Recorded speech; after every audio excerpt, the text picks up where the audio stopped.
Bonjour à tous et bienvenue. J'aimerais vous parler aujourd'hui, entre autres, de ce petit objet très utile pour aider nos machines à gérer les épaisseurs et surtout les transitions entre les différentes épaisseurs auxquelles elles sont confrontées. J'ai nommé la cale ou passe épaisseur ou bien encore languette élévatrice que vous trouverez certainement en farfouillant dans les accessoires de votre machine. Alors ne soyez pas surpris, cela peut également ressembler à ça selon les marques et les fournisseurs. Je précise d'ailleurs que du carton ou du gros grain peut également faire l'affaire. Ce petit tutoriel m'a été suggéré plusieurs fois à la suite de la publication de ma vidéo sur le masque AFNOR, dans lequel nous avons à gérer beaucoup d'épaisseur si l'on choisit l'option avec de belles finitions, ce que je vous encourage vivement à faire évidemment.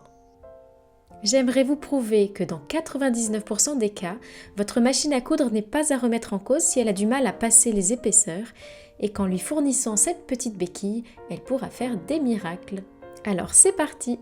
Je n'ai volontairement pas repassé mon ouvrage ni recoupé les marges de couture à l'intérieur pour que cette démonstration paraisse plus impressionnante encore.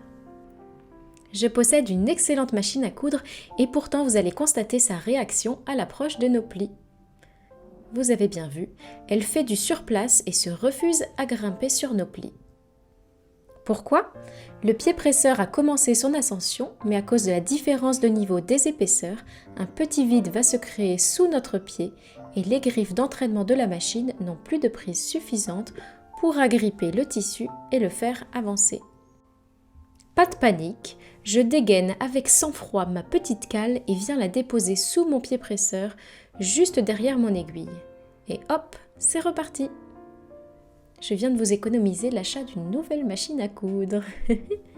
Cette technique peut être très utile également pour les ourlets de jeans au moment de passer au niveau des coutures côté. Ou bien encore pour débuter proprement une couture avec de nombreuses épaisseurs en partant tout au bord du tissu sans l'ombre d'une difficulté.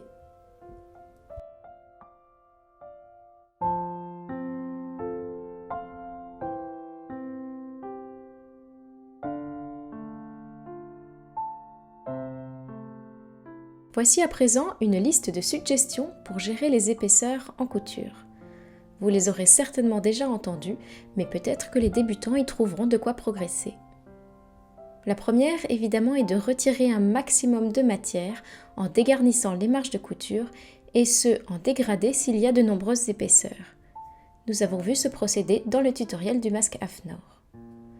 Lorsque vous retournez vos ouvrages sur l'endroit, ouvrez bien proprement votre couture et repassez-la. Nous avons ici un exemple avec 3 épaisseurs de tissu, donc 6 au niveau de la couture, et pourtant notre rebord est bien net et bien plat.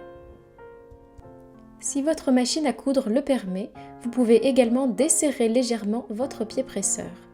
N'oubliez pas de le redescendre ensuite. C'est le même principe pour la tension des fils, lâchez un tout petit peu de lest et lorsque les épaisseurs sont passées, n'oubliez pas de les retendre. Si vous avez peur de ne pas retrouver votre réglage initial, un petit scotch ou une marque au crayon vous y aideront. Enfin, pour les tissus très épais comme le cuir ou le jean par exemple, et lorsqu'il y a de nombreuses épaisseurs à passer, rallongez la longueur de vos points. Nous avons parlé des réglages de la machine, abordons à présent la question des fournitures, à commencer par le fil qui doit être de bonne qualité. Réservez vos vieux fils pour bâtir vos ouvrages ou pour des coutures intérieures faciles et non visibles. Enfin, en fonction du tissu choisi, utilisez les aiguilles et les pieds presseurs appropriés. Cette espèce de gros insecte bizarre s'appelle un pied à double entraînement. C'est une de mes découvertes favorites, mais je ne vous en dis pas plus aujourd'hui car il mérite un tutoriel dédié. N'hésitez pas à laisser vos propres astuces dans les commentaires.